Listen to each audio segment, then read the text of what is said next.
The fluorescent lights of Committee Room 216 cast harsh shadows across Colonel Elena Vasquez's weathered face as she sat perfectly still, her hands folded with military precision on the mahogany table before her. The Purple Heart pinned to her dress uniform caught the light, a small defiance against the three men who had spent the last 47 minutes dissecting her 23 years of service like vultures over carrion. "Colonel Vasquez," Senator William Hartwell's voice dripped with practiced condescension as he leaned back in his leather chair, his silver hair perfectly coiffed despite the late hour. "Your file shows some interesting gaps, particularly during your deployments in 2019 and 2022. Care to explain these discrepancies?" Elena's dark eyes never wavered from his face. She had stared down enemy combatants in 3 different countries, had held dying soldiers in her arms while bullets flew overhead, and had made split-second decisions that saved hundreds of lives. This pompous man in his $1,000 suit was nothing compared to what she had already survived. "Senator, those operations remain classified. I'm sure you understand the sensitivity of certain military activities." Senator Marcus Webb, the youngest of the 3 at 52, shuffled through a thick manila folder with theatrical precision. His designer glasses reflected the committee room's harsh lights as he pulled out a photograph, grainy, black and white, showing Elena in desert fatigues standing beside what appeared to be a convoy of unmarked vehicles. "This photograph was taken in Syria, Colonel. According to our intelligence sources, you weren't supposed to be in Syria. In fact, according to your official records, you were on medical leave in Germany during this time period." The third senator, Robert Cunningham, had remained silent throughout most of the hearing, his pale blue eyes studying Elena with the intensity of a predator sizing up prey. He was older than the others, perhaps 70, with liver spots dotting his hands and a slight tremor in his left fingers. But his voice, when he finally spoke, carried the weight of 4 decades in Washington politics. "Colonel Vasquez, we've been very patient with you today, but these inconsistencies in your service record are troubling. Very troubling indeed. We have credible allegations that you were involved in unauthorized operations, that you acted without proper clearance, that you put American lives at risk for your own glory." Elena felt the familiar tightness in her chest, not fear, but rage, pure, controlled rage that she had learned to channel during her years in the field. She thought of Maria Santos, the intelligence analyst who had been sitting in the gallery earlier, whose quiet presence had been the only friendly face in this sterile room of judgment. Maria had served under Elena's command, had seen firsthand the impossible choices Elena had been forced to make, the lives she had saved through actions that could never appear in any official record. The black file sat on the table between them, its contents known only to Elena and a handful of people with clearance levels higher than anyone in this room possessed. Inside were photographs, mission reports, commendations that would never see the light of day, and testimonies from soldiers whose lives Elena had saved through actions that existed in the shadow world between official doctrine and necessary reality. "Senators," Elena said, her voice carrying a new edge that made all 3 men straighten slightly in their chairs, "I think we need to discuss what really happened during those deployments.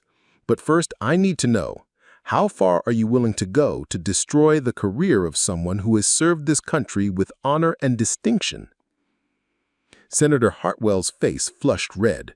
"Colonel, you are here to answer our questions, not to—" "Senator Hartwell," Elena's interruption was soft, but carried the authority of someone who had commanded troops in combat. "Before we continue, I think you should know that there are certain considerations that might affect how you want to proceed with this investigation." She reached into her briefcase and withdrew a second file, thinner than the black one, but somehow more ominous. The senator's eyes followed her movements as she placed it on the table, her fingers resting lightly on its unmarked cover. "What is that?" Senator Webb demanded, his earlier confidence beginning to waver. Elena smiled for the first time that day, but it wasn't a pleasant expression. It was the smile of someone who had spent years in places where the rules were written in blood and sand, where survival depended on knowing exactly when to reveal your hand and when to keep your cards close to your chest. "This," she said quietly, "is what we call a reciprocal file. It contains information that might be relevant to your fitness to serve on this committee." The temperature in the room seemed to drop 10 degrees. Senator Cunningham's tremor became more pronounced, and Senator Webb's face had gone pale behind his designer glasses. Only Senator Hartwell maintained his composure, though Elena noticed the way his jaw clenched almost imperceptibly. "Are you threatening us, Colonel?" Hartwell asked, but his voice had lost some of its earlier bluster. "Senator, I'm simply pointing out that investigations tend to work both ways. You've spent considerable time and taxpayer money examining my service record. Perhaps it's time we examined whether the people conducting this investigation are qualified to judge the actions of someone who has actually put their life on the line for this country." Elena opened the thin file and withdrew a single photograph. She placed it face down on the table, her hand resting on top of it like a poker player protecting her cards. 23 years of service, gentlemen. 3 combat deployments. 47 soldiers under my direct command who came home alive because of decisions I made in circumstances that you cannot even imagine. And you want to question whether I served with honor? The silence stretched taut between them, broken only by the soft hum of the air conditioning system and the distant sound of traffic from the street far below. In the gallery behind her, Elena could hear the soft rustle of clothing as the few remaining observers shifted in their seats. Maria Santos was still there. Elena knew her presence like a steady anchor in the storm of accusation and political theater. "The question isn't whether I served with honor," Elena continued, her voice growing stronger with each word. "The question is whether you have the courage to hear the truth about that service, and whether you're prepared for the consequences of continuing down this path." She lifted her hand from the photograph, revealing a corner of the image, just enough to show what appeared to be a restaurant patio with figures seated around a table. The senator's eyes were drawn to it like iron filings to a magnet. "Shall we continue, gentlemen? Or would you prefer to adjourn this hearing and allow me to return to my duties serving the soldiers who still depend on me every day?" Senator Cunningham was the first to break. His pale eyes darted from the photograph to Elena's face and back again, and she saw the exact moment when he recognized what he was looking at. His already slight tremor intensified, and he reached for his water glass with unsteady fingers. "I think," he said carefully, "perhaps we should take a brief recess to consult with our staff." "An excellent idea," Elena replied, carefully sliding the photograph back into its file. "I'll wait." As the 3 senators filed out of the room through a side door marked private, Elena remained seated at the witness table, her posture unchanged, her expression serene. But inside, her heart was racing with the particular blend of adrenaline and calculated calm that had kept her alive through ambushes, firefights, and political minefields across 3 continents. The black file remained closed before her, its secrets still hidden. But the thin reciprocal file had already done its work, had already shifted the balance of power in this sterile room where men who had never heard a shot fired in anger presumed to judge the actions of those who had actually put their life on the line for this country. Maria Santos approached from the gallery, her sensible heels clicking softly on the polished floor. She was young for an intelligence analyst, perhaps 35, with graying hair pulled back in a practical bun and eyes that missed nothing. She had worked under Elena's command for 2 years, had seen the colonel make impossible decisions with incomplete information, had watched her risk her own career to protect the soldiers under her command.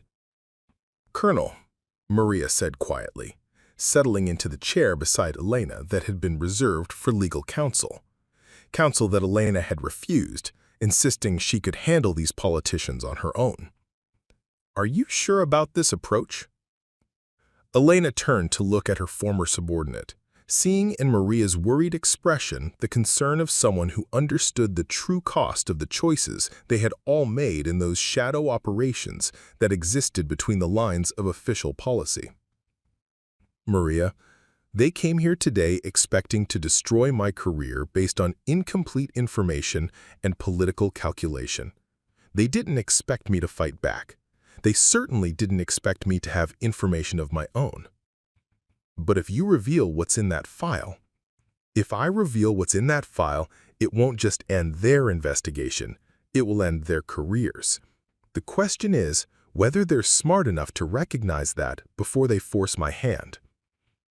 Through the large windows of Committee Room 216, the late afternoon sun was beginning to cast long shadows across the nation's capital. Somewhere in the building's labyrinthine corridors, Elena knew the three senators were making frantic phone calls, consulting with advisors, trying to determine exactly how much Elena Vasquez knew and how far she was willing to go to protect herself and the operations she had conducted in service to her country. The black file contained the official version of those operations, the sanitized classified records that would never be fully declassified in Elena's lifetime. But it was the thin, reciprocal file that held the real power in this room, because it contained information that had nothing to do with military operations and everything to do with the personal choices, compromises, and moral failures of the men who presumed to judge her. Elena had spent her entire adult life in service to something larger than herself. She had made sacrifices that these senators could never understand, had carried burdens that would break most people, and had lived with the consequences of decisions made in impossible circumstances. And now, in this sterile room filled with the pretense of democratic oversight, she was being asked to justify those sacrifices to men who had never risked anything more significant than their political careers. But Elena Vasquez had not survived 23 years in the military, had not earned her colonel's eagles through 3 combat deployments and countless classified operations by backing down from a fight, especially not a fight where the stakes were her honor, her legacy, and the truth about operations that had saved American lives in ways that could never be publicly acknowledged. The door marked "Private" opened, and the 3 senators returned to their seats. Their body language had changed during the recess, shoulders more tense, movements more careful, eyes that no longer met Elena's direct gaze with the same confidence they had displayed earlier. "Senator Hartwell?" "Colonel Vasquez, after consultation with our staff, we'd like to refocus our inquiry on more specific aspects of your service record." Elena nodded gravely, her hands still folded with perfect military bearing on the table before her. The black file and the thin reciprocal file sat side by side, representing 2 different versions of truth, one official and classified, the other personal and potentially devastating. "Of course, Senator, I am here to serve the committee's needs in whatever way is appropriate." But in her dark eyes, there was a glint of steel that hadn't been there at the beginning of the hearing. The balance of power had shifted, and everyone in Committee Room 216 knew it. The question now was not whether Colonel Elena Vasquez had served with honor, but whether the senators conducting this investigation were prepared to face the full truth about the world in which that service had taken place. The fluorescent lights continued to cast their harsh shadows, but Elena Vasquez was no longer sitting in judgment. She had become the judge, and the 3 senators who had presumed to question her service were about to discover exactly what it meant to face someone who had spent her life fighting battles where failure was measured not in political points lost, but in lives that could never be recovered.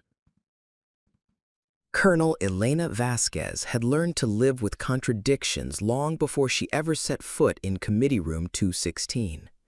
Every morning for the past 18 months, she woke at 0500 hours in her modest apartment just outside Arlington, made a single cup of black coffee, and spent exactly 30 minutes reviewing intelligence briefings that most Americans would never know existed. It was a ritual that connected her to a world she had officially left behind, a world where her decisions had meant the difference between soldiers coming home in flag-draped coffins or walking off transport planes into the arms of their families. The apartment itself reflected those contradictions.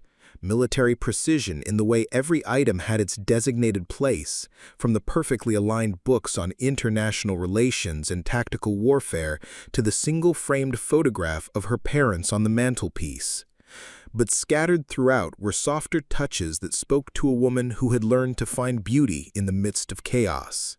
A small collection of stones gathered from beaches and places she could never name publicly, a violin that she played in the quiet hours before dawn, and a garden on her tiny balcony where she grew herbs that reminded her of her grandmother's kitchen in San Antonio.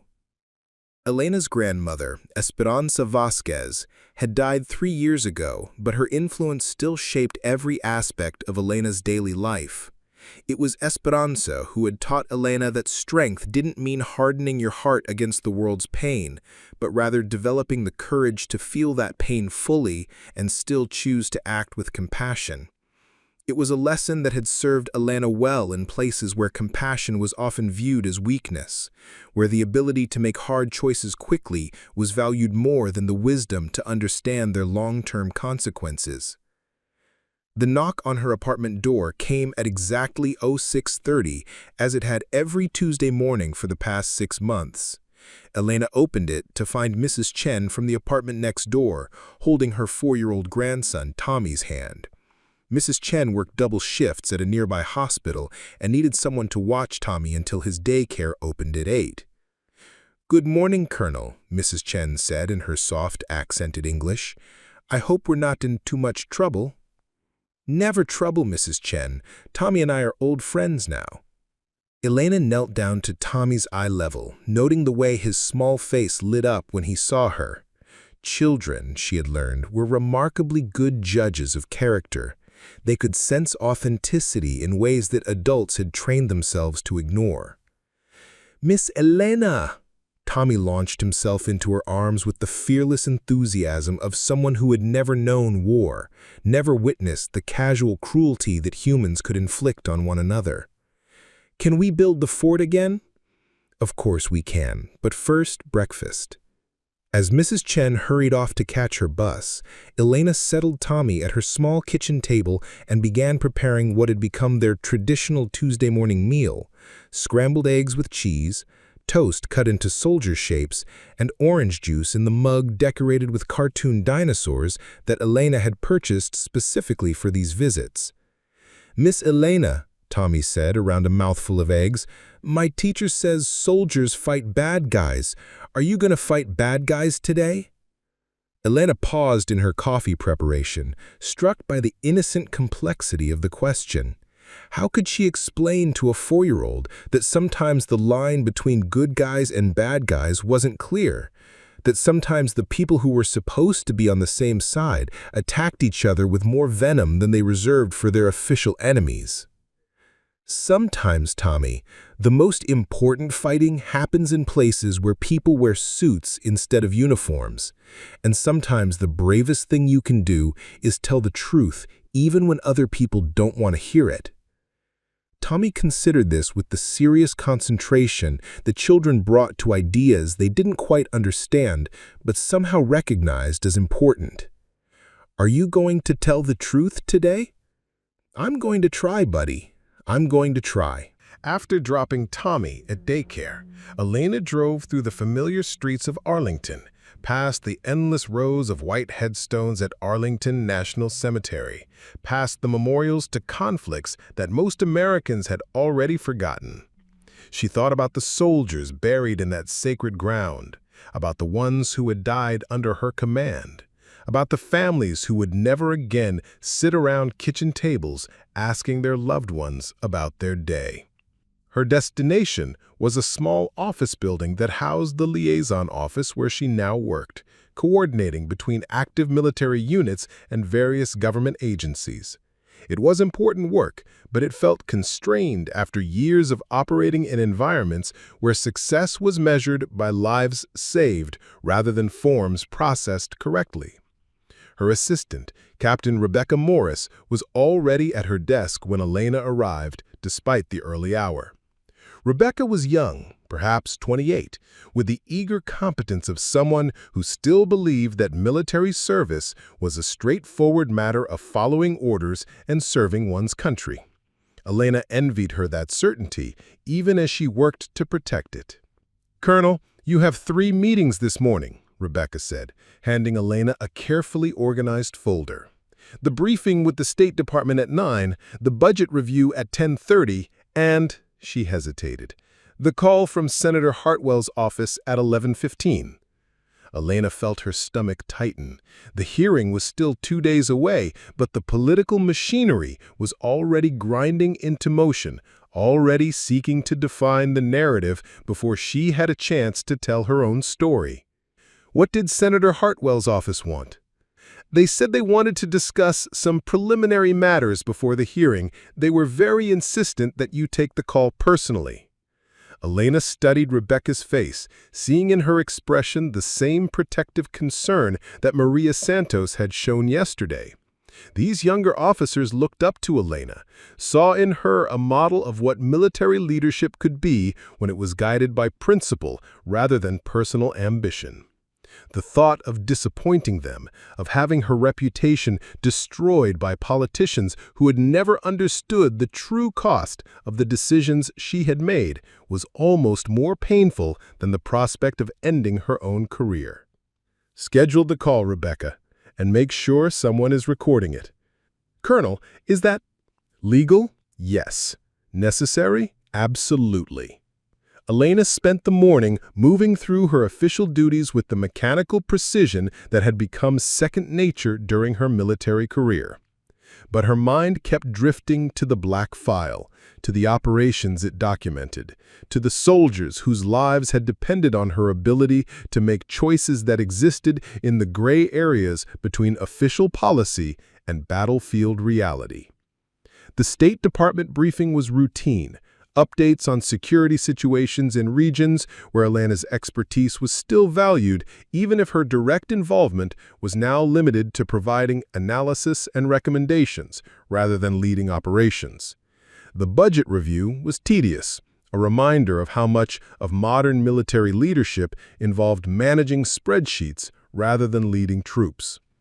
But the call from Senator Hartwell's office was different. The voice on the other end belonged to a young aide named Jonathan Reeves, whose tone carried the particular blend of arrogance and inexperience that Elena had learned to associate with political operatives who had never faced real consequences for their mistakes. "Colonel Vasquez, Senator Hartwell wanted me to reach out to you before Thursday's hearing. He's hoping that we can find a way to handle this matter quietly without unnecessary complications." Elena activated the recording system that Rebecca had set up, noting the careful way the aide avoided making any direct threats while still making his intentions clear. "Mr. Reeves, I'm not sure what complications you're referring to. I'm simply planning to answer the committee's questions honestly and completely." "Of course, Colonel. But the senator is concerned that some aspects of your service record might be misunderstood by the media if they were to become public. He's prepared to limit the scope of the investigation in exchange for your cooperation on certain matters." Elena felt the familiar cold anger settling in her chest, the same feeling she had experienced when corrupt officials in various foreign countries had tried to bargain with American lives for personal gain. "What kind of cooperation, Mr. Reeves?" "The senator has some concerns about certain intelligence assessments that have come out of your office regarding the situation in Eastern Europe. He feels that these assessments might be overly alarmist and could interfere with important diplomatic initiatives." Elena understood immediately. Senator Hartwell was involved in business deals with companies that had interests in Eastern Europe, companies that wouldn't appreciate intelligence assessments that highlighted the instability and corruption that made their investments risky. He wanted Elena to soften her professional judgment to protect his personal financial interests. Mr. Reeves, my intelligence assessments are based on factual analysis of conditions on the ground. They're not subject to negotiation or political consideration. Colonel, I think you're misunderstanding the senator's position. He's trying to help you. But if you're not willing to be reasonable about this, the hearing on Thursday might become very comprehensive. Elena looked out her office window at the American flag flying over the building across the street, remembering the oath she had taken more than 22 years ago to support and defend the Constitution against all enemies, foreign and domestic. She had always understood that foreign enemies were often easier to identify than domestic ones. Mr. Reeves, please tell Senator Hartwell that I look forward to answering all of his questions on Thursday. All of them. After ending the call, Elena sat quietly in her office, thinking about the contradictions that had defined her adult life. She had spent years taking orders from people who had never faced the situation she was asking her to handle, had made decisions in foreign countries to protect American interests that were often defined by people who had never left Washington, D.C., had risked her life and the lives of her soldiers to serve a country that was now questioning whether that service had been honorable. But she had also experienced moments of perfect clarity, times when the choice between right and wrong was obvious despite the complexity of the situation. She thought about the village in Syria where she had violated direct orders to evacuate civilians who were about to be caught in crossfire between rebel groups. She thought about the intelligence operation in Afghanistan, where she had refused to torture prisoners despite pressure from CIA operatives who insisted that time was running out to prevent a terrorist attack.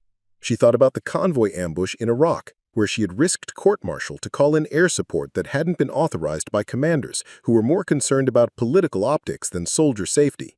In every case, she had chosen to prioritize human life over bureaucratic procedure, had chosen to trust her judgment over the preferences of people who would never face the consequences of their decisions. And in every case, she had been proven right, even when that vindication came too late to save her from the political fallout.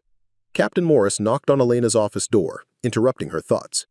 Colonel, you have a visitor, Maria Santos from the Intelligence Division. Elena looked up to see Maria standing in the doorway, her expression serious but supportive. They had worked together on 3 different operations, had developed the kind of professional relationship that was built on mutual respect and shared understanding of what military service actually meant when it was practiced at the highest levels. Maria, come in, close the door. Maria settled into the chair across from Elena's desk, her movements careful and deliberate. Colonel, I heard about Thursday's hearing. I also heard about some of the questions they're planning to ask. How much do you know? Enough to know that they're going after the Syria operation and the intelligence assessments you've been filing about Eastern Europe. They think they can paint you as a rogue operator who puts personal judgment above the chain of command. Elena leaned back in her chair, studying Maria's face. What do you think, Maria? Am I a rogue operator?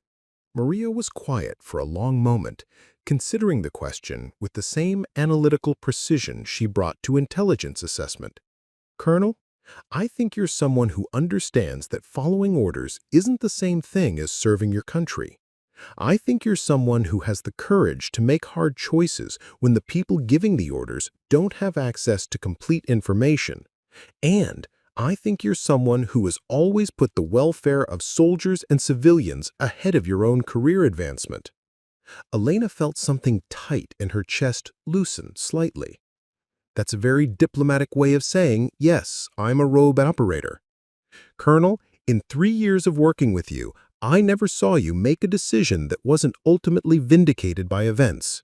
The Syria evacuation saved 200 civilians. The intelligence operation in Afghanistan prevented a terrorist attack without resorting to torture. The convoy air support saved 15 American soldiers. The people questioning your judgment weren't there. They didn't see what you saw, didn't have to make the choices you made. Elena nodded slowly. But they have the power to end my career. Do they, though? Really? Maria reached into her briefcase and withdrew a folder that Elena recognized. It was similar to the black file, but thicker, more comprehensive. What's that? It's documentation of every operation you've been involved in for the past 5 years. Not just the official reports, but statements from soldiers who served under your command, assessments from intelligence analysts who worked with you, testimonies from foreign officials whose lives you saved or whose situations you helped resolve. Elena stared at the folder, recognizing it as both a gift and a burden. Maria, if you release that information, it won't be me releasing it, Colonel. It will be you when you decide that the truth is more important than protecting people who are trying to destroy your reputation for their own political gain. Elena thought about Tommy, about his innocent question that morning. Are you going to tell the truth today?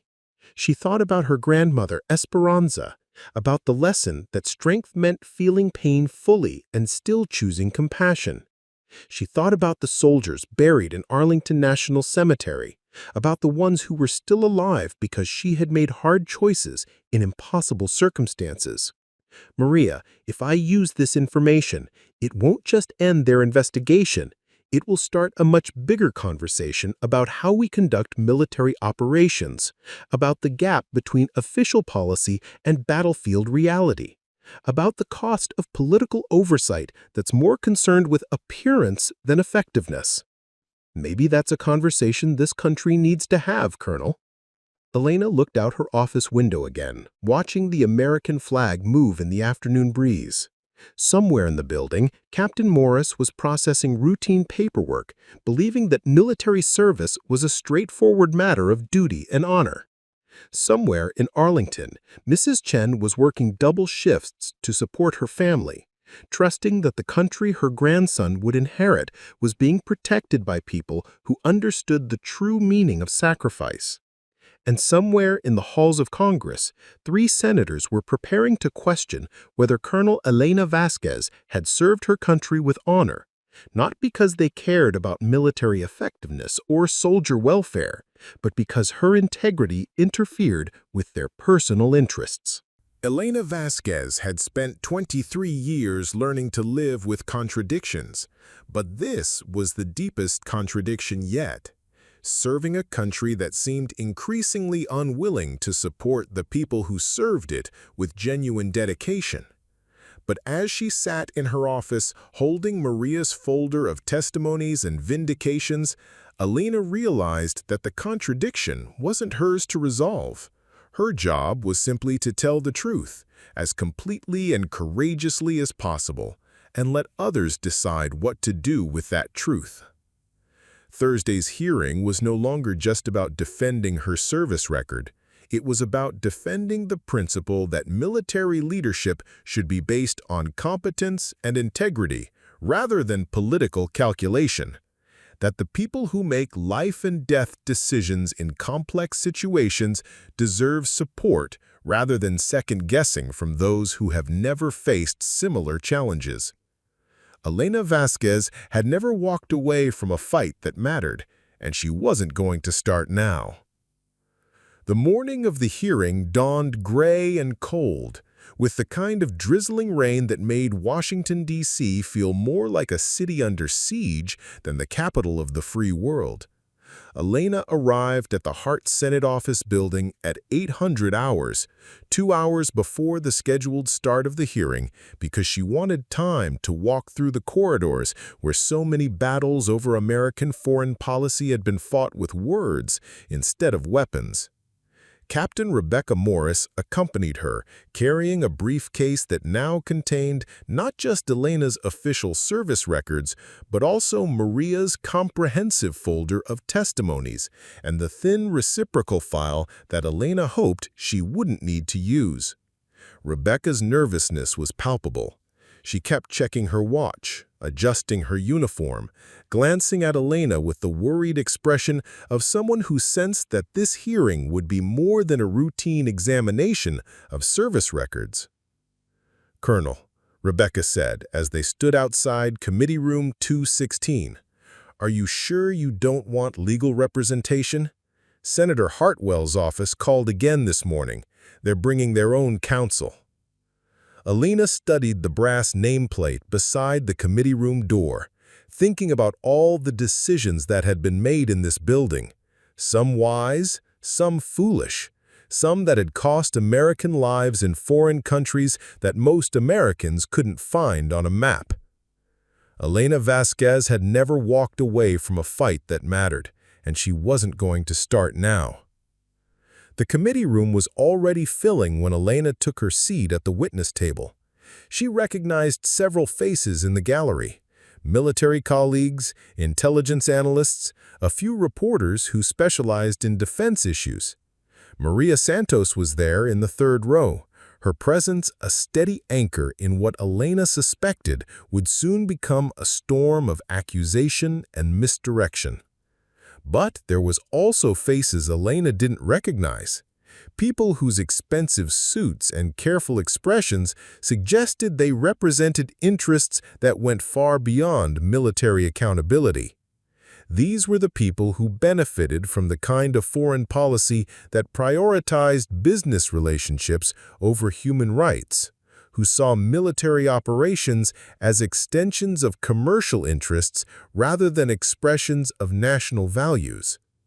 Senator Hartwell entered the room at exactly 9:50 hours, followed by Senators Webb and Cunningham. All three had the careful, composed expressions of men who believed they held all the cards in this particular game.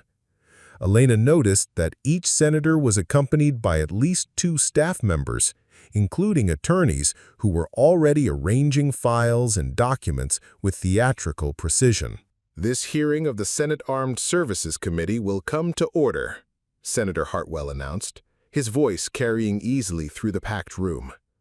We are here today to examine certain irregularities in the service record of Colonel Elena Vasquez, specifically regarding her conduct during classified operations in Syria and Afghanistan, and her recent intelligence assessments regarding Eastern European security situations.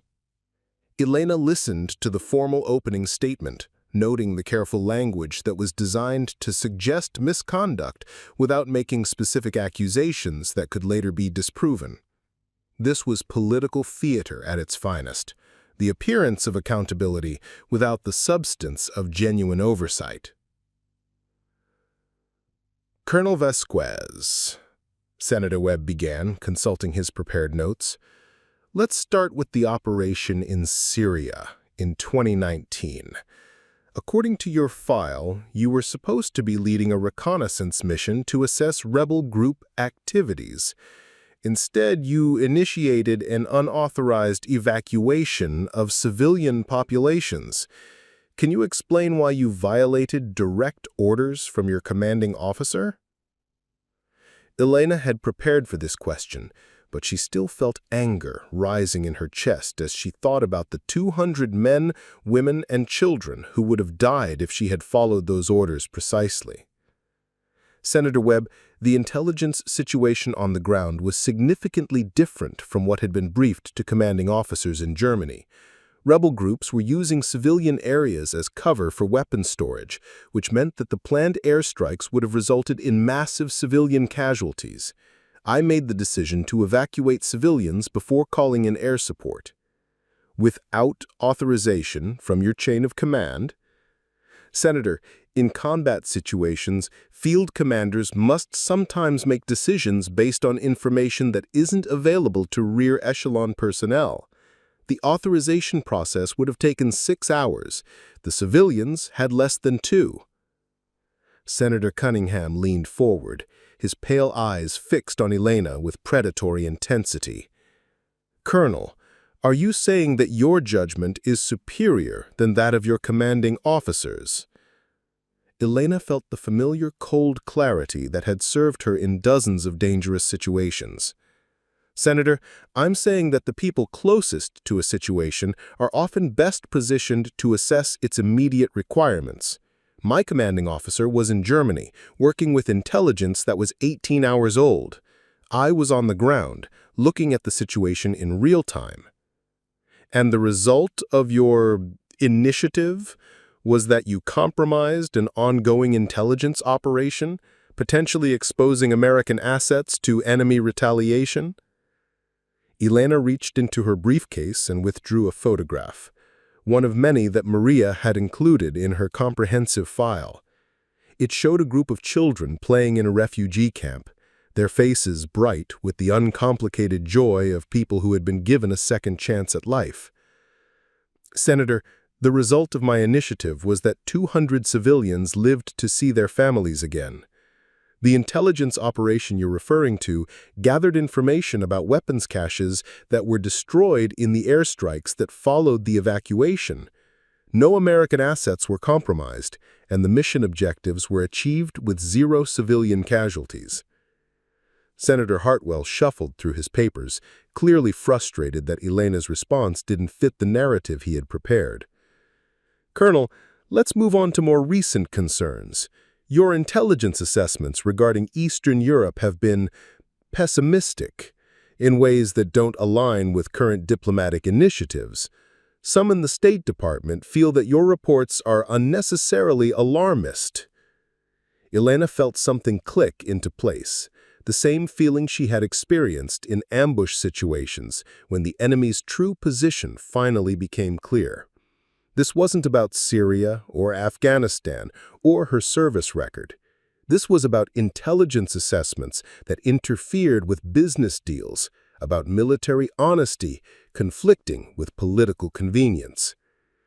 Colonel Hartwell, my intelligence assessments are based on data from multiple sources, including satellite imagery, human intelligence networks, and analysis of economic and political trends.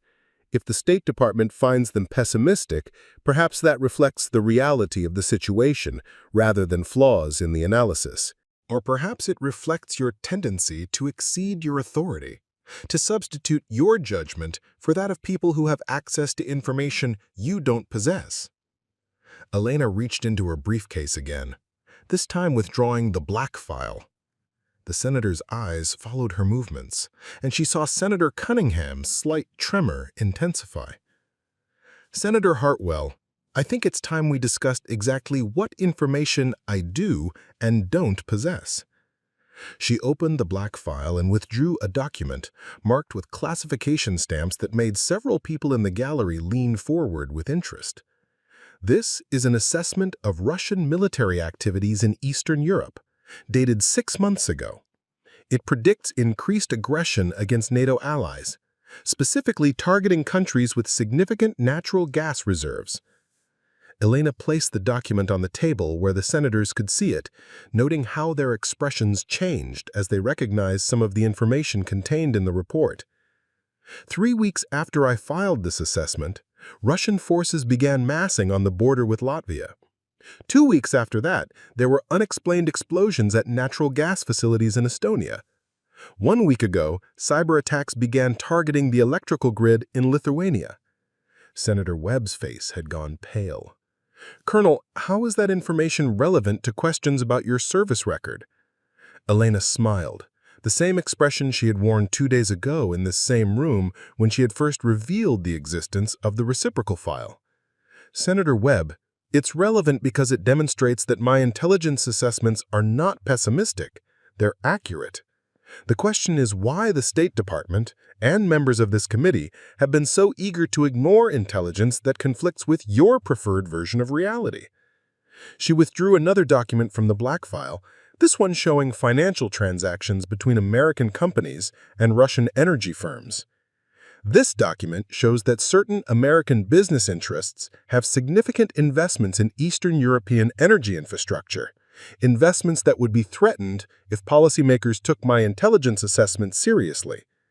Senator Hartwell's face had turned deep red, and Elena could see the moment when he decided to abandon any pretense of conducting an objective inquiry.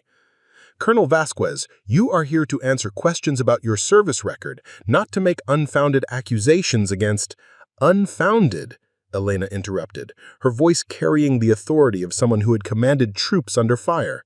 Senator, everything I'm showing you is documented fact.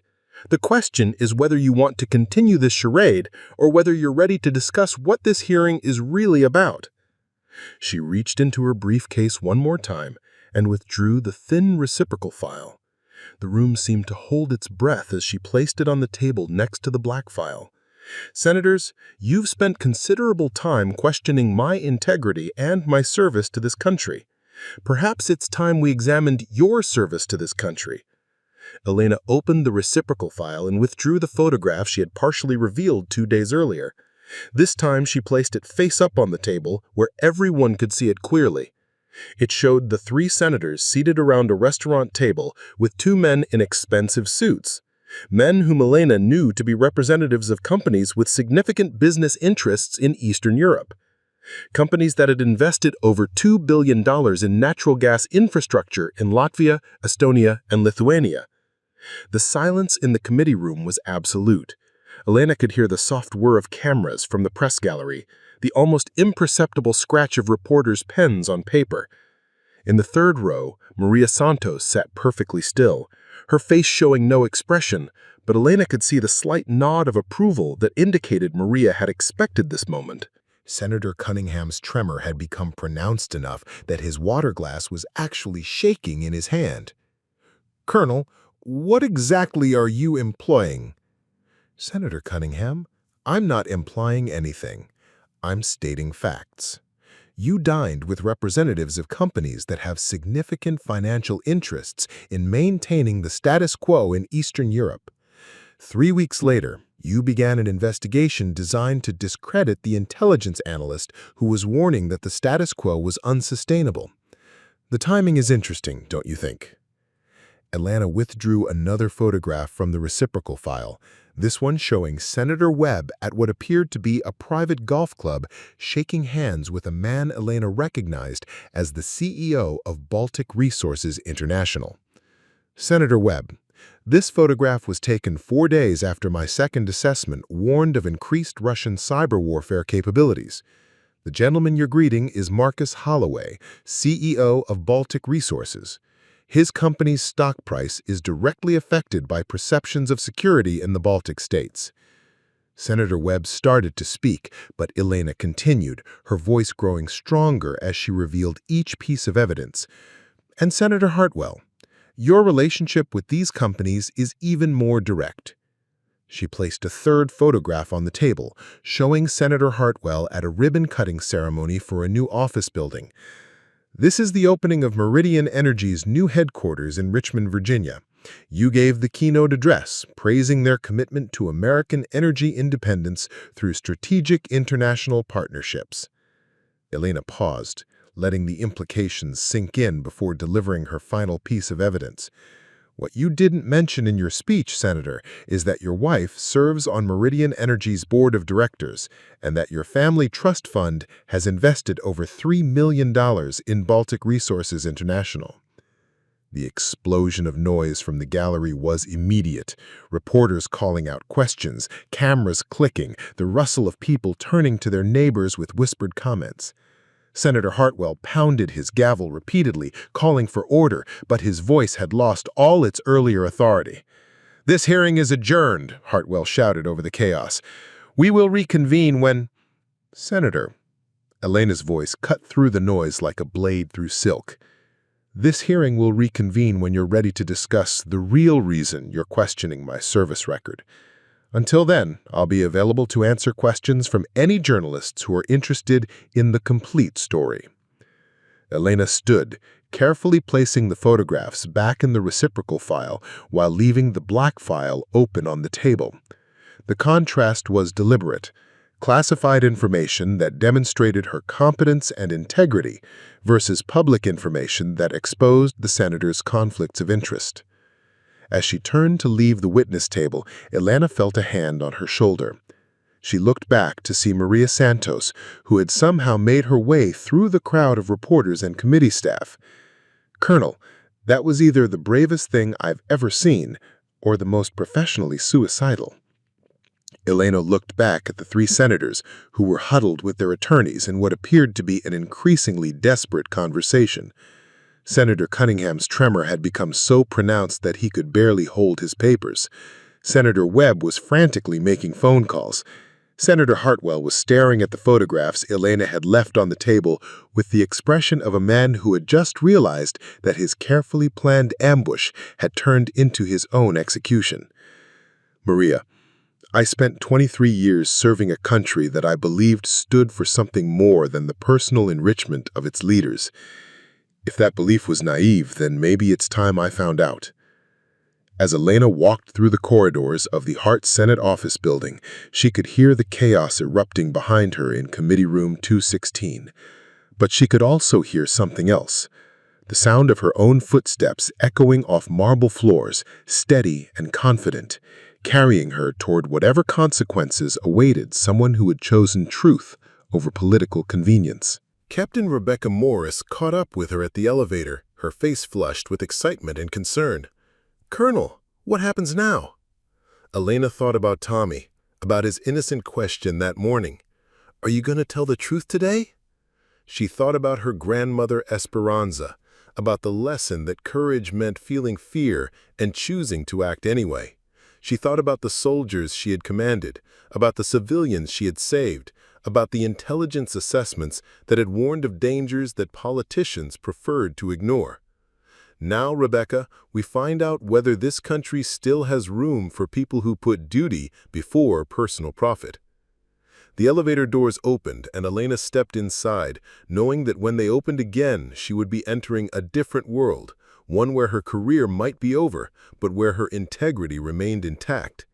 It was a trade-off that her grandmother would have understood, that her soldiers would have respected, and that she could live with for whatever time remained in her service to a country that she still believed, despite everything, was worth serving. As the elevator descended toward the lobby, Elena could hear the sound of phones ringing throughout the building, could imagine the frantic conversations taking place in offices where the distance between public service and private profit had become dangerously blurred. She had just fired the first shot in a battle that would determine whether American foreign policy was guided by national interests or corporate profits, whether military intelligence was valued for its accuracy or its convenience. It was a battle she might not win, but it was a battle worth fighting. And Colonel Elena Vasquez had never walked away from a fight that mattered. Preparing and narrating this type of story took us long efforts and hard work, so if you are enjoying the story, please consider subscribing to our channel. The lobby of the Hart Senate office building was filled with reporters and camera crews, all of them eager to hear Elena's side of the story that had just exploded in Committee Room 216. Elena looked at the crowd of journalists, remembering her years in foreign countries where American reporters had risked their lives to tell stories that powerful people wanted to keep hidden. "Ladies and gentlemen," she said, her voice carrying clearly through the marble-walled lobby, "I have served this country for 23 years. I have commanded troops in combat, analyzed intelligence in crisis situations, and made decisions that affected American lives and American interests around the world. Today, I was questioned about my service by 3 senators who appear to be more concerned with protecting their personal financial interests than with protecting American soldiers or American allies."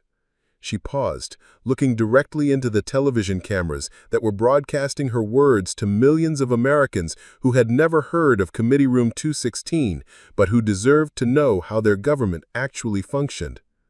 "I have documentation showing that these senators have significant financial ties to companies that benefit from ignoring intelligence about Russian aggression in Eastern Europe.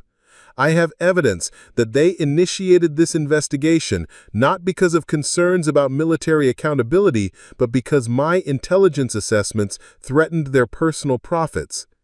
She held up the black file and the reciprocal file, symbols of 2 different versions of American government, one that valued competence and integrity, another that prioritized personal enrichment over national security. "The American people deserve better than leaders who view military service as a threat to their business interests. They deserve better than senators who question the integrity of soldiers while protecting the profits of corporations. And they deserve intelligence assessments that are based on facts rather than financial convenience." As Elena walked through the crowd of reporters toward the building's exit, she could hear the questions being called out behind her. "What evidence do you have? Will you release the documents? What do you expect to happen next?" But Elena didn't look back. She had spent 23 years learning to live with contradictions, and now she was about to discover whether her country could live with the truth. The story broke on every major news network within 3 hours of Elena's press conference in the Hart Senate office building lobby. By evening, the hashtag Elena Vasquez was trending on social media, and by the following morning, editorial boards across the country were calling for congressional investigations into the senator's financial ties to Eastern European energy companies. Elena watched the coverage from her apartment, Tommy sitting beside her on the couch with his coloring books, while Mrs. Chen worked another double shift at the hospital. The 4-year-old was fascinated by seeing his friend Elena on television, pointing excitedly at the screen every time her image appeared. "Miss Elena, you're famous," Tommy announced, looking up from his crayon drawing of what appeared to be soldiers and American flags. "Are you a superhero now?" Elena smiled, running her fingers through Tommy's dark hair. "No, buddy. I'm just someone who told the truth when it was important to do so." "Is that why all the people on TV keep saying your name?" "Sometimes, Tommy, when you tell the truth, it makes some people very happy and other people very angry. The trick is making sure you're okay with both of those reactions." The morning news shows were dominated by analysis of Elena's revelations. Military experts praised her courage while questioning the political wisdom of her approach. Former intelligence officials confirmed that her Eastern European assessments had been accurate, with some noting that recent events had validated her warnings in ways that were becoming increasingly difficult to ignore. But it was the financial connections that captured the most attention. Investigative reporters were already digging into the senator's business relationships, uncovering a web of investments, board positions, and consulting contracts that painted a picture of American foreign policy being shaped by personal profit rather than national interest. Elena's phone had been ringing constantly since the previous afternoon. Requests for interviews, calls from former colleagues offering support, messages from reporters seeking additional information about the classified operations mentioned in her testimony. She had ignored most of them, but one call had been different. General Patricia Morrison, Elena's former commanding officer and current head of Defense Intelligence, had called personally to offer her support and to warn her about what was coming next. "Elena," General Morrison had said, her voice carrying the weight of 3 decades in military intelligence, "what you did yesterday was either incredibly brave or incredibly stupid. I haven't decided which yet. General, I couldn't sit there and let them destroy my reputation to protect their business interests. I understand that, but you need to understand that this isn't going to end with those 3 senators. You've just declared war on a system that has been operating in the shadows for decades. They're going to come after you with everything they have." Elena had appreciated the warning, but she also knew that retreat was no longer an option. She had crossed a line that couldn't be uncrossed, and had revealed information that couldn't be hidden again. Her choice now was to fight the battle she had started, or to surrender and accept whatever consequences the system chose to impose. The knock on her apartment door came at exactly noon, as Elena was preparing lunch for Tommy. She looked through the peephole to see a young woman in a conservative business suit, holding what appeared to be official documents. "Colonel Vasquez? I'm Sarah Martinez from the Inspector General's office. I need to speak with you about yesterday's testimony." Elena opened the door, noting the careful, professional expression on Martinez's face. She was young, perhaps 30, with the earnest competence of someone who still believed that government oversight served the public interest rather than protecting powerful officials from accountability. "Miss Martinez, please come in. Tommy, can you play in your room for a few minutes while I talk with this lady?" Tommy gathered his coloring books and retreated to Elena's spare bedroom, which she had converted into a play area for his visits. Elena gestured for Martinez to take a seat at the kitchen table, noting how the young woman's eyes took in the apartment's carefully organized but modest furnishings. "Colonel Vasquez, I want to be direct with you.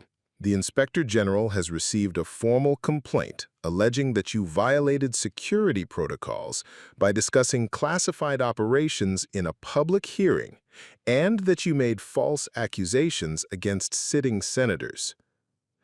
Elena had expected this.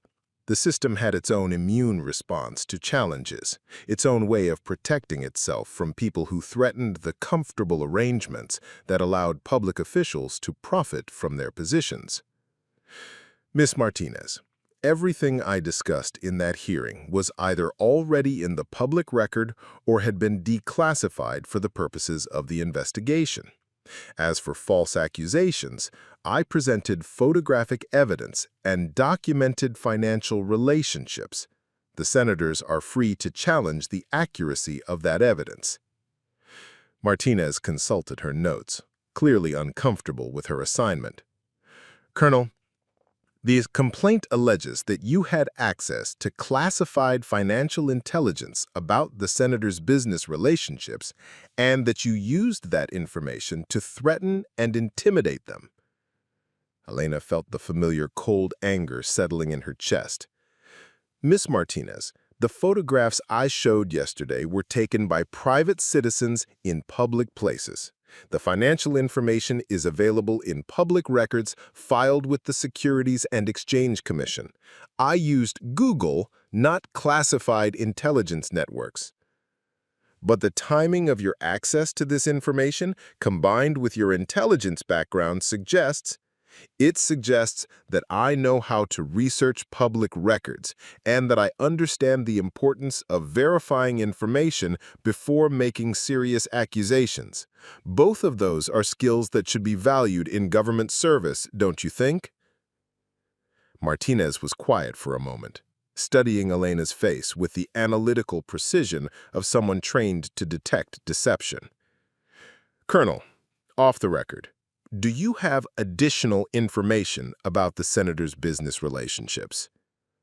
Elena considered the question, recognizing it as both a trap and an opportunity. If she revealed that she had additional evidence, it would validate the allegations against her. If she denied having additional evidence, it would limit her ability to defend herself if the senators escalated their attacks. Miss Martinez, I have access to the same public records that any citizen can access. I also have 23 years of experience in analyzing complex relationships between political, military, and economic interests.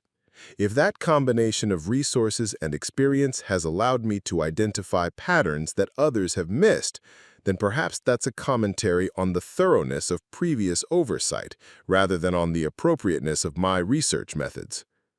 Before Martinez could respond, Elena's phone rang. The caller ID showed Maria Santos, and Elena decided to take the call. Maria, what's happening? Colonel, you need to turn on CNN. Senator Hartwell just held a press conference. Elena reached for the television remote, switching to CNN while Martinez watched with obvious interest. The screen showed Senator Hartwell at a podium outside the Capitol building, his face grim but defiant. "Ladies and gentlemen," Hartwell was saying, "yesterday we witnessed a disturbing example of a military officer using classified information and intelligence resources to launch personal attacks against elected officials who were conducting legitimate oversight of her service record. Colonel Vasquez's actions represent a dangerous precedent that threatens the very foundation of civilian control over the military." Elena felt Tommy emerge from the spare bedroom, drawn by the sound of the television. He climbed onto the couch beside her, studying the screen with the serious expression of someone trying to understand adult conflicts that were beyond his comprehension. "Miss Elena, why does that man look angry at you?" "Because, Tommy, he doesn't like the truth I told him about." Senator Hartwell continued his prepared statement. I am calling for a full investigation into Colonel Vasquez's conduct, including her access to classified information, her methods of gathering intelligence on American citizens, and her apparent willingness to use government resources for personal vendettas. The American people deserve to know whether their intelligence services are being used to intimidate and threaten elected officials who ask difficult questions about military accountability. Elena muted the television and turned to Martinez, who was taking notes with obvious discomfort. "Miss Martinez, do you see what's happening here? 24 hours ago, Senator Hartwell was questioning my integrity and my service to this country. Now he's claiming that I'm the one conducting personal attacks. This is how the system protects itself, by turning victims into villains and making accountability look like aggression." Martinez closed her notebook and looked directly at Elena. "Colonel, what do you want me to tell the Inspector General?"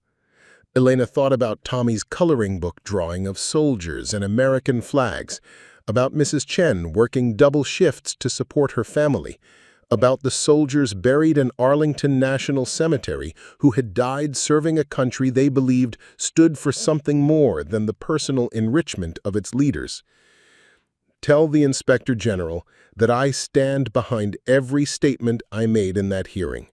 Tell him that I'm prepared to provide documentation for every allegation I've made. And tell him that if he wants to investigate someone's use of government resources for personal gain, he should start with the senators who have been using their positions on defense committees to protect their business interests." After Martinez left, Elena sat quietly in her living room while Tommy returned to his coloring books. The afternoon sun was streaming through her windows, casting long shadows across furniture that had been arranged with military precision, but softened by the small touches that made this apartment a home rather than just a place to sleep. Her phone rang again, this time showing a number she didn't recognize. "Colonel Vasquez, this is David Chen from the Washington Post. I know you've been avoiding media requests, but I think you should hear what we've discovered about the senator's business relationships." Elena hesitated. She had been avoiding detailed interviews, preferring to let her testimony speak for itself.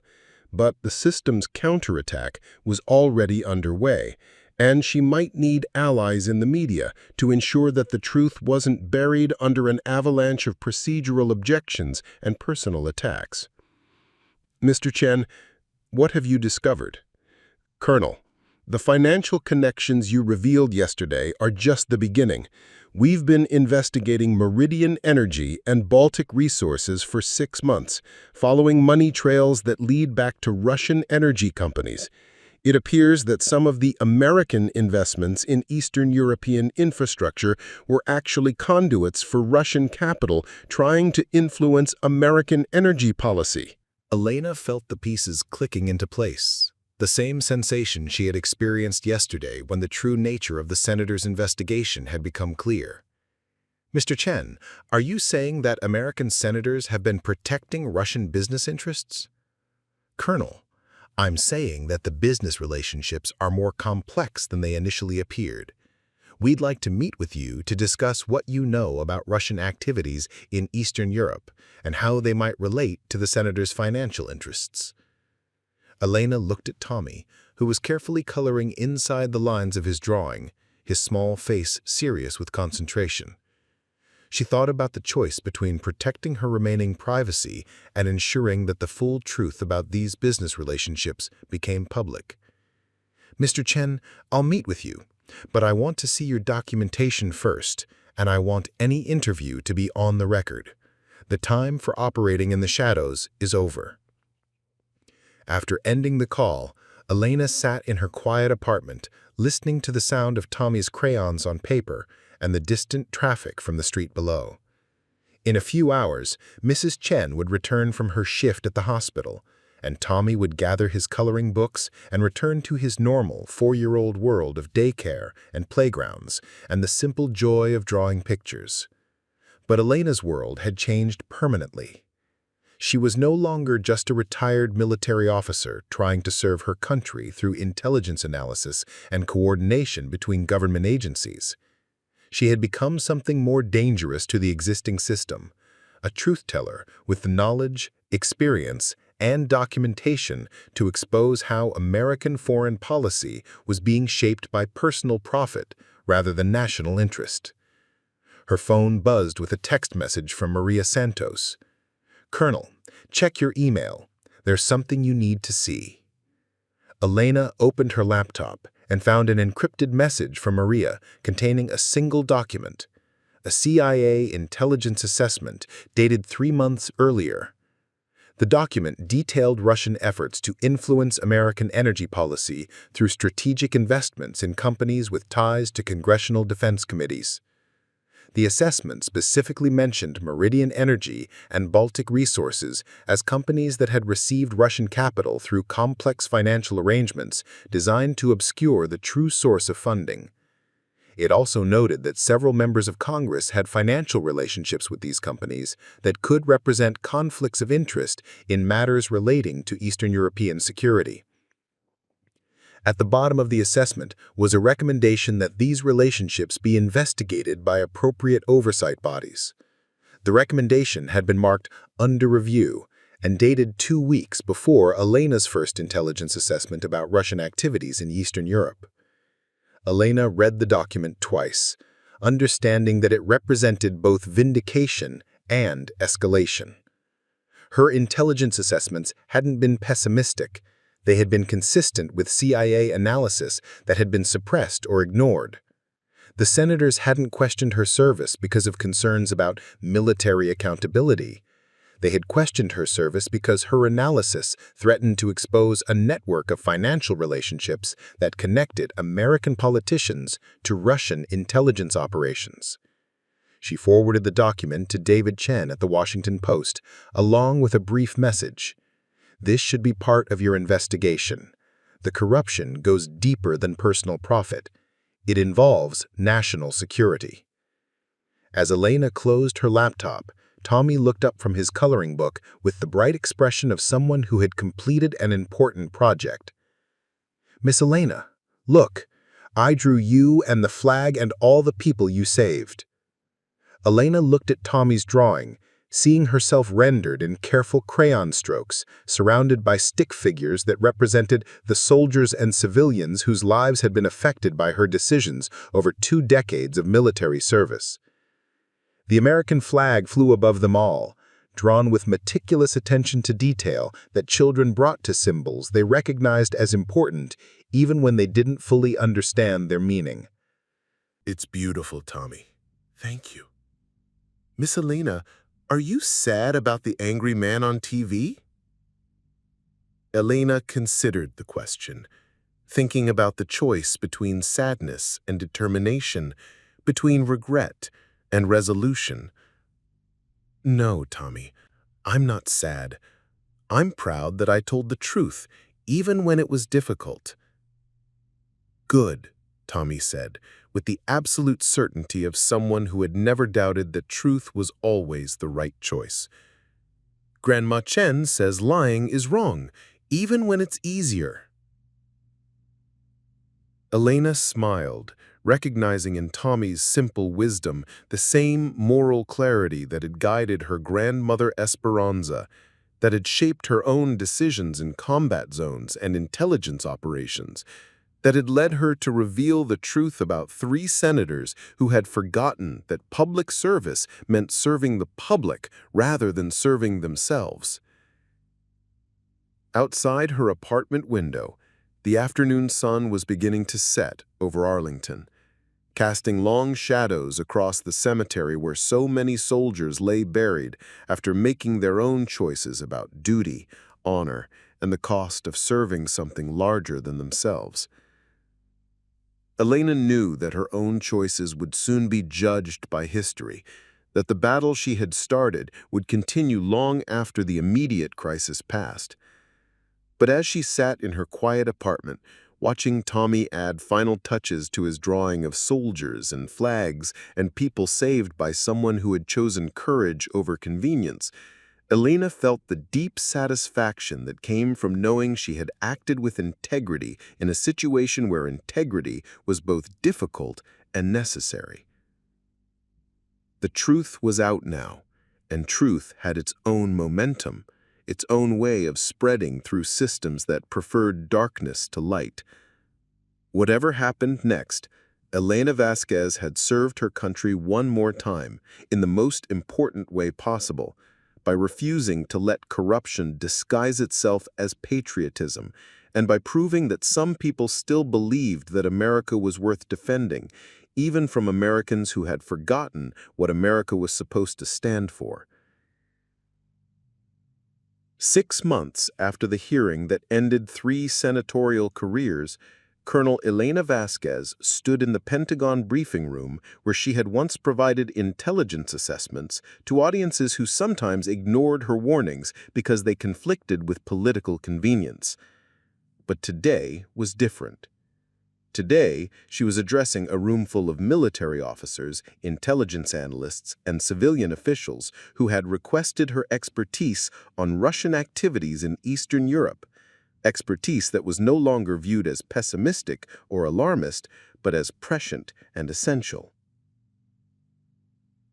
The events following her testimony had unfolded with the relentless logic of revealed truth.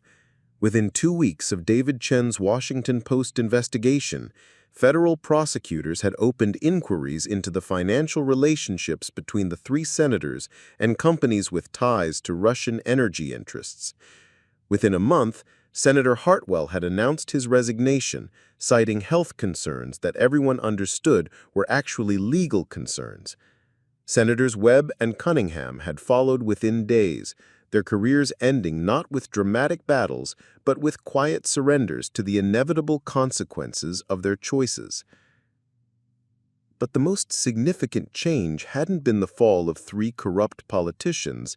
It had been the emergence of a new framework for evaluating the intersection between American foreign policy and private interests. Elena's revelations had sparked a broader conversation about how business relationships affected national security decisions, leading to new disclosure requirements for congressional committee members and enhanced oversight of companies operating in sensitive regions. "Ladies and gentlemen," Elena said, looking out at an audience that included many of the same officials who had once questioned her intelligence assessments. "6 months ago, some in this room viewed my analysis of Russian activities in Eastern Europe as unnecessarily alarmist. Today, those activities have expanded to include direct cyber attacks on NATO infrastructure, attempts to manipulate energy markets, and coordination with organized crime networks to destabilize democratic governments." She clicked to the first slide of her presentation, showing a map of Eastern Europe marked with indicators of Russian military, economic, and cyber operations. "The question isn't whether my earlier assessments were accurate. Events have validated them beyond any reasonable doubt. The question is how we ensure that future intelligence analysis is evaluated based on its merits rather than its political convenience." General Patricia Morrison, who had become one of Elena's strongest supporters within the Pentagon hierarchy, nodded approvingly from the front row.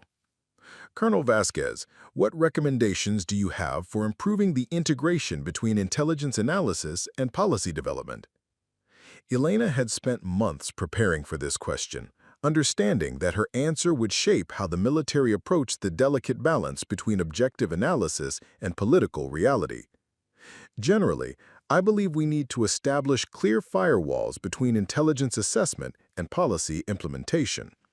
Analysts should be evaluated based on the accuracy of their predictions, not on whether those predictions support preferred policies. And policymakers should be required to provide written justifications when they choose to ignore intelligence that conflicts with their preferred approaches."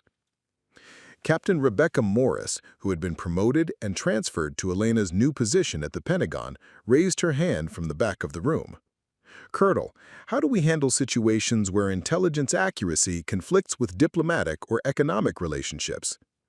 Elena smiled, recognizing in Rebecca's question the same struggle she had faced throughout her career. The challenge of serving multiple masters while maintaining personal integrity. Captain Morris, I think we need to acknowledge that intelligence accuracy and diplomatic convenience will sometimes conflict. Our job as military professionals is to provide the most accurate assessment possible and let policymakers decide how to balance that information against other considerations. But we should never compromise the accuracy of our analysis to make policymakers more comfortable. After the briefing, Elena walked through the Pentagon corridors where she had once felt like an outsider challenging an entrenched system. Now, these same corridors felt different, not because the building had changed, but because her role within it had evolved from questioner to teacher, from outsider to expert whose experience had been validated by events. Maria Santos caught up with her at the elevator, carrying a folder that Elena recognized as containing intelligence assessments from the field operations they had once conducted together. "Colonel, I wanted to show you something that came in from our contacts in Latvia." Elena opened the folder to find photographs of the natural gas facilities that had been targeted by Russian cyber attacks, facilities whose vulnerabilities she had warned about in the intelligence assessments that had initially triggered the senator's investigation. "The Latvian government is crediting your early warnings with helping them prepare for the attacks," Maria said. "They were able to implement cybersecurity measures that prevented the attacks from causing significant damage." Elena studied the photographs, thinking about the 200 civilians she had evacuated from Syria, about the soldiers whose lives had been saved by her decision to call in unauthorized air support, about the complex web of choices that had led from those battlefield decisions to this moment in a Pentagon corridor. "Maria, do you think it was worth it? The controversy, the investigation, the risk to both our careers?" Maria was quiet for a moment, considering the question with the same analytical precision she brought to intelligence assessment. "Colonel, 6 months ago, 3 corrupt senators were using their positions to protect Russian business interests while questioning the integrity of the people who were trying to warn them about Russian aggression. Today, those senators are facing federal prosecution, and your intelligence assessments are being used to help NATO allies defend themselves against Russian attacks. I'd say it was worth it." Elena nodded, understanding that Maria was right, but also recognizing that the personal cost had been higher than either of them had anticipated. The hearings, investigations, and media attention had taken a toll that went beyond professional consequences. Elena's private life had been scrutinized, her relationships examined, her every decision subjected to analysis by people who had never faced similar choices. But there had also been unexpected benefits. Tommy still visited every Tuesday morning, but now he brought his friends from daycare, all of them eager to hear stories from the woman they had seen on television defending the truth against powerful people who preferred convenient lies. Mrs. Chen had been promoted to nursing supervisor at the hospital, partly because the media attention had highlighted her dedication to working double shifts while caring for her grandson. Elena's apartment had become a gathering place for military officers and intelligence analysts who wanted to discuss the intersection between personal integrity and professional duty. These informal meetings had evolved into a monthly forum where current and former service members could talk about the ethical challenges they faced in their work. The elevator arrived and Elena and Maria stepped inside, beginning the descent toward the Pentagon's main entrance. Through the elevator's small window, Elena could see the American flag flying over the building's central courtyard, the same flag that had appeared in Tommy's crayon drawing 6 months earlier. "Maria, I got a call yesterday from the Senate Armed Services Committee. They want me to testify about new legislation that would require disclosure of financial relationships between committee members and companies operating in sensitive regions." "Are you going to do it?" Elena smiled, remembering her conversation with Tommy that morning when he had asked whether she was going to tell more truth to more angry people on television. "I told them I'd be happy to testify, as long as they're prepared to hear recommendations that might be politically uncomfortable." "And what did they say to that?" "They said that political comfort was no longer their primary concern." As the elevator reached the main floor, Elena reflected on how much had changed since that gray morning 6 months ago when she had walked into Committee Room 216 expecting to defend her service record against politically motivated attacks. She had ended up exposing a network of corruption that reached from congressional offices to foreign intelligence services, had sparked investigations that were still unfolding, and had demonstrated that individual integrity could still challenge systemic corruption. But the most important change had been in how she viewed her own role in serving her country. For 23 years, she had thought of service in terms of following orders, completing missions, and achieving objectives defined by others. Now she understood that the highest form of service might sometimes require challenging the people who gave the orders, questioning the missions that compromised American values, and defining objectives based on principle rather than convenience. The Pentagon lobby was bustling with the usual mix of military personnel, civilian employees, and visitors, all of them moving through a building that represented American military power and global influence. Elena walked through this crowd with the confidence of someone who had proven that the building's symbolic power was only meaningful when it was guided by people willing to defend American values, even against Americans who had forgotten what those values meant. Outside, the late afternoon sun was casting long shadows across the Pentagon's parking lots and memorial gardens. Elena walked toward her car, thinking about the evening ahead.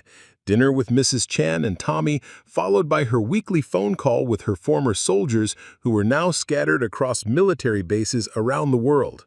Her phone buzzed with a text message from David Chen at the Washington Post. "Colonel, the Senate just announced hearings on Russian influence operations. Your name is being mentioned as a key witness." Elena smiled, recognizing that her role in exposing the truth about Russian influence was far from over. There would be more hearings, more testimonies, more opportunities to choose between personal convenience and national security. But as she got into her car and began the drive back to Arlington, Elena felt the deep satisfaction that came from knowing she had chosen correctly when the choice mattered most. She had served her country by refusing to let corruption disguise itself as patriotism, had protected American interests by challenging Americans who had forgotten what those interests actually were. The senators in this photograph chose personal profit over national security. They used their positions on defense committees to protect business relationships that ultimately served Russian interests rather than American interests. When I provided intelligence that threatened those relationships, they attempted to destroy my career through a sham investigation designed to discredit the messenger rather than address the message. Elena clicked to the next slide, showing a map of Eastern Europe marked with the cyber attacks, energy infrastructure failures, and political manipulations that had occurred exactly as her intelligence assessments had predicted. But truth has its own momentum. The intelligence I provided proved accurate. The senator's corruption was exposed, and the investigations that followed revealed a network of influence operations that reached deep into American political and business institutions. 5 years later, Elena stood in the Rose Garden of the White House, wearing her dress uniform with the new decorations she had received for her service in exposing foreign influence operations. President Sarah Chen, no relation to Mrs. Chen despite the coincidental shared surname, was announcing the creation of the Vasquez Institute for National Security Ethics, a new organization dedicated to training government officials to recognize and resist conflicts of interest that could compromise American interests. "Colonel Vasquez," President Chen said, addressing the assembled crowd of military officers, intelligence officials, and congressional leaders, has demonstrated that individual courage can still make a difference in defending our democratic institutions. Her willingness to speak truth to power, even at great personal cost, has helped us identify and address vulnerabilities in our system that were being exploited by foreign adversaries. Elena looked out at the audience, recognizing faces from her long career in military service. General Patricia Morrison was there, now serving as Secretary of Defense. Maria Santos stood with a group of intelligence analysts who had implemented new protocols for protecting intelligence assessments from political interference. Captain Rebecca Morris, now Major Morris, represented the next generation of military officers who had learned to balance loyalty to chain of command with loyalty to constitutional principles. But the face that meant the most to Elena was in the second row. Tommy Chen, now 12 years old and preparing to enter West Point Military Academy.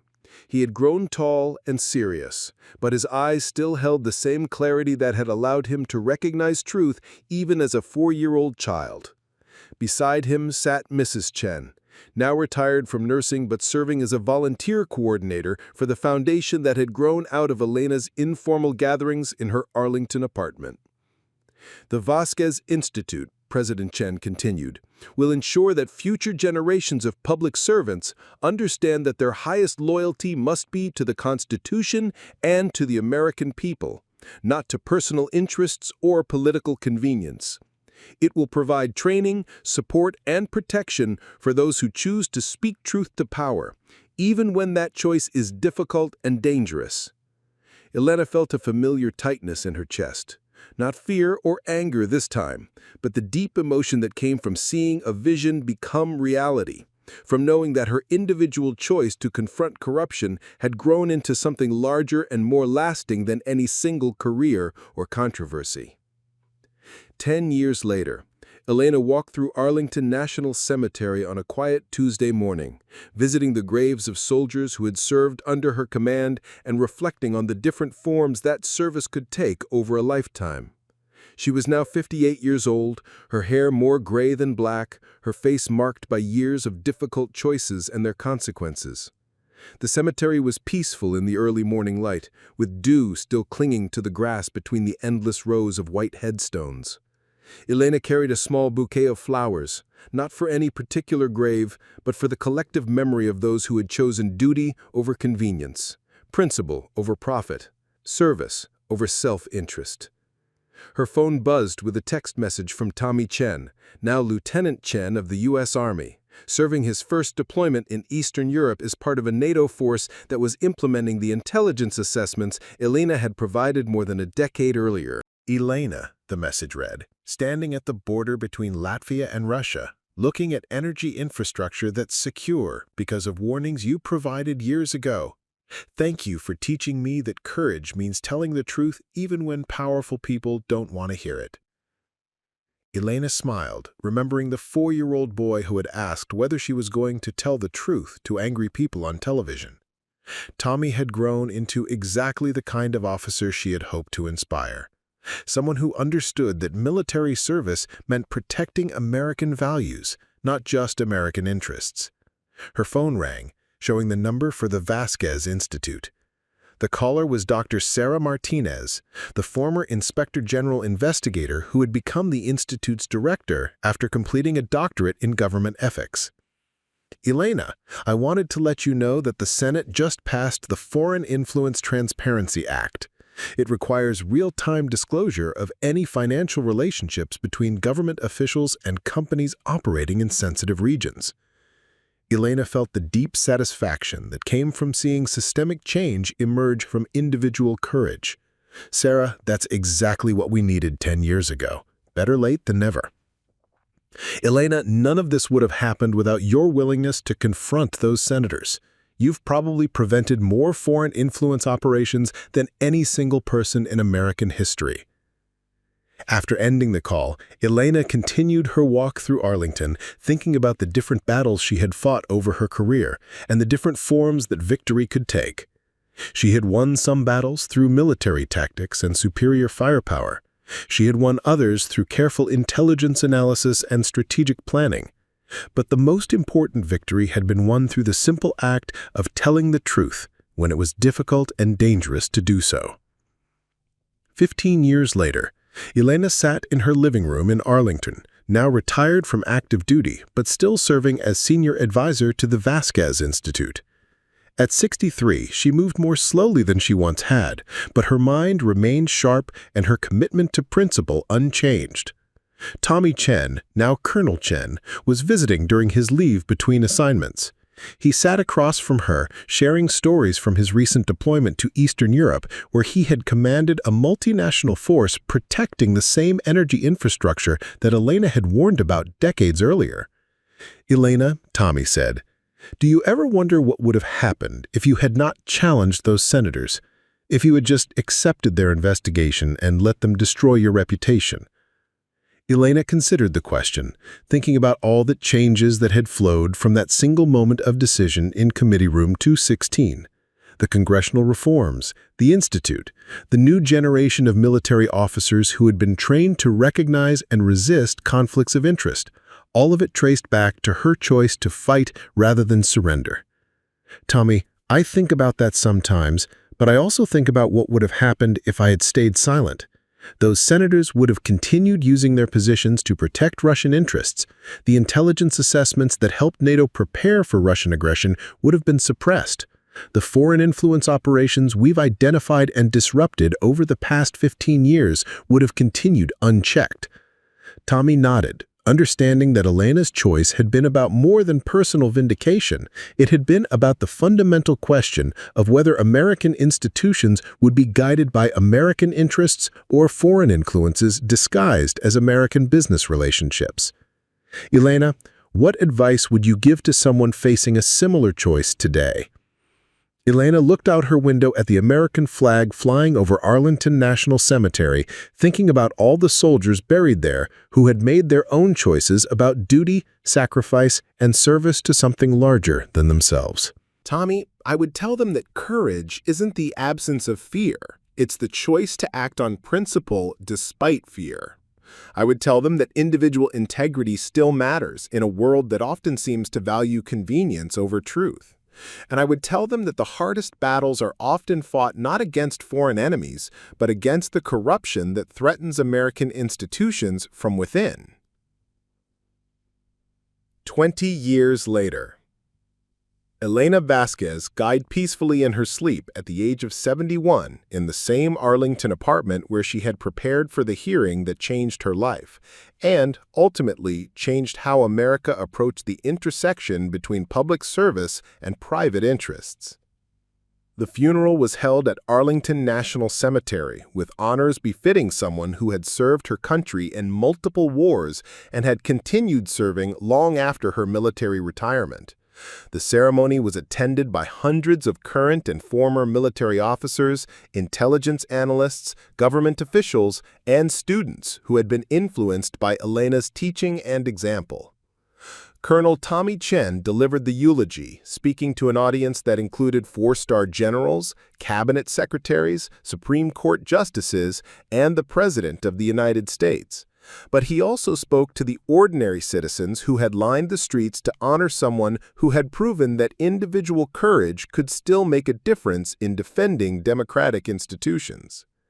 "Elena Vasquez," Tommy said, his voice carrying clearly through the hushed cemetery, "taught us that the highest form of patriotism is the willingness to challenge our own government when it fails to live up to American values.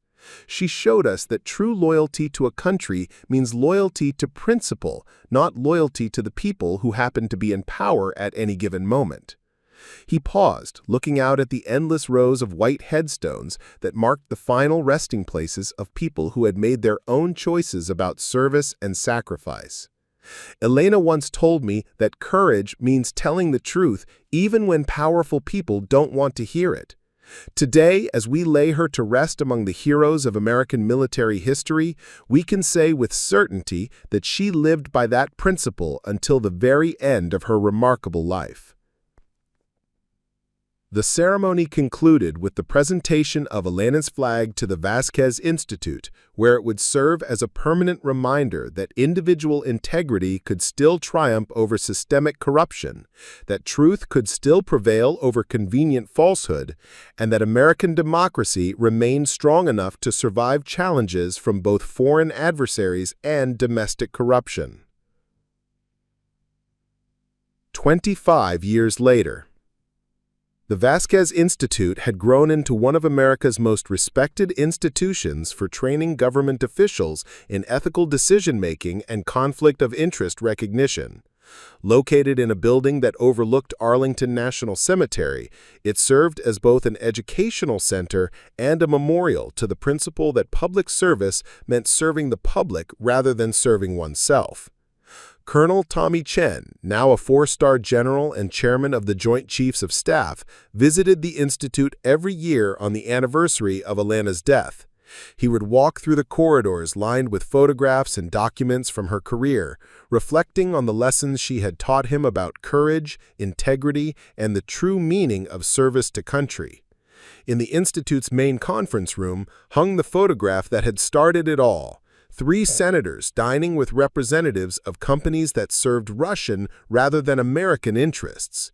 Below it was Elena's simple statement: "The American people deserve better than leaders who view military service as a threat to their business interests."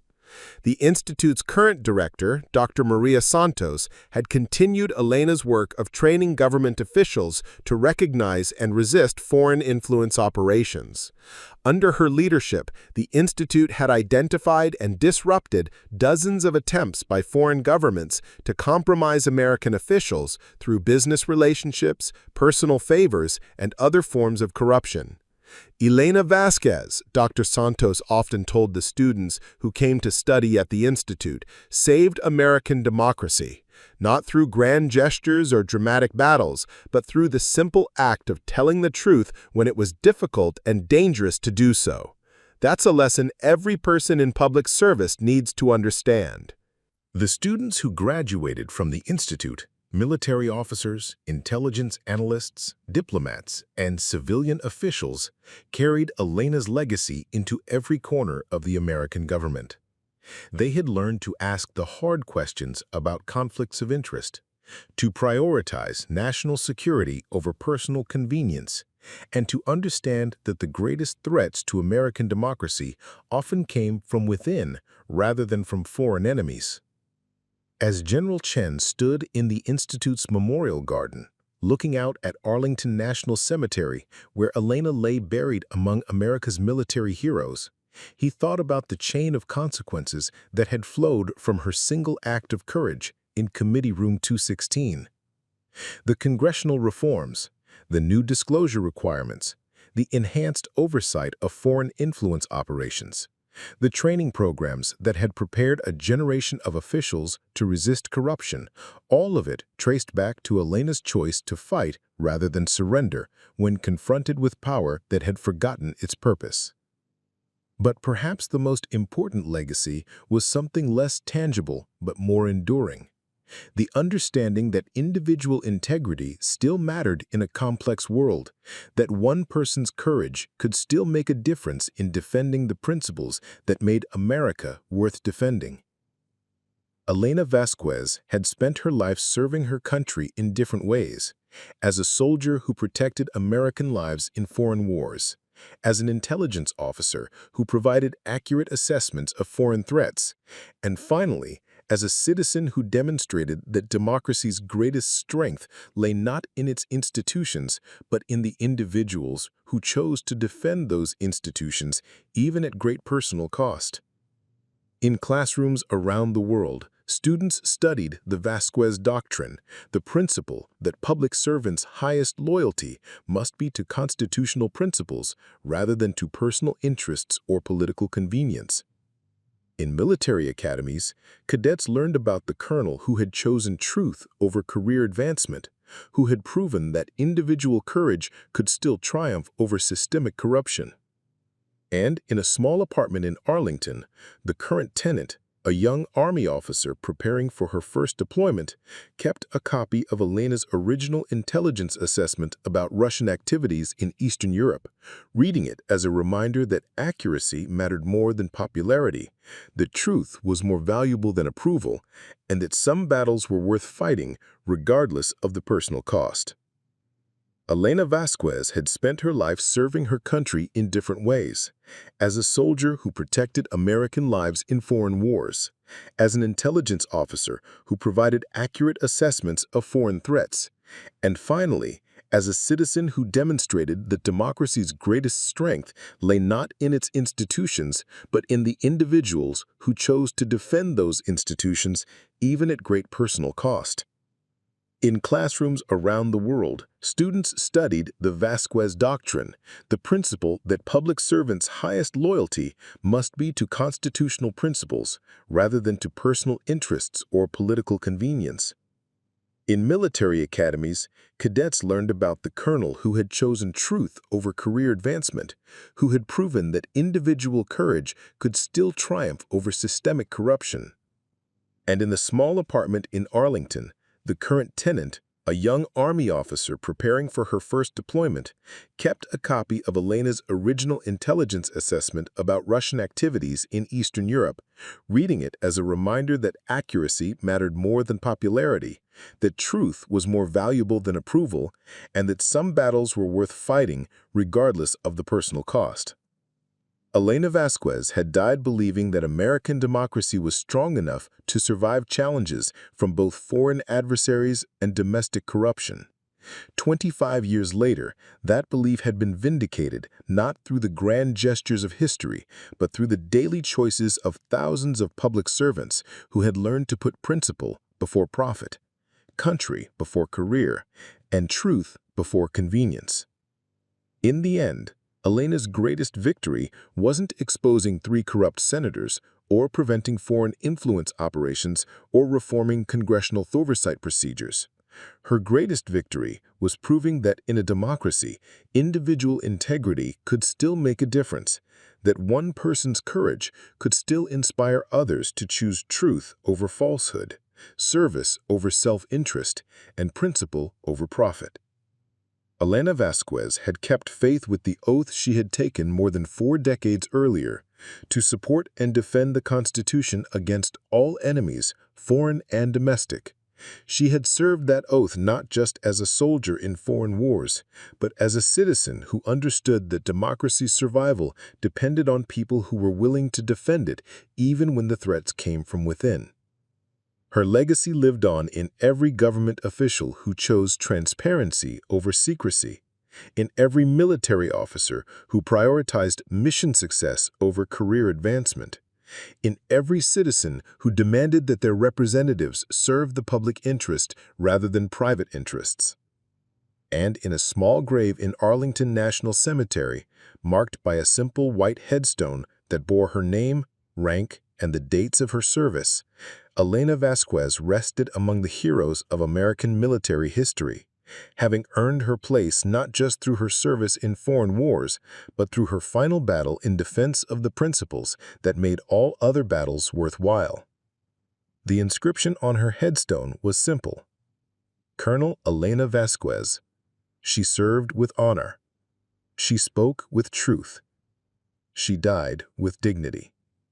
But those who knew her story understood that the real inscription was written in the lives of the people she had inspired, in the institutions she had reformed, and in the principles she had defended, that in America, truth could still triumph over power, integrity could still overcome corruption, and individual courage could still make a difference in defending democracy itself.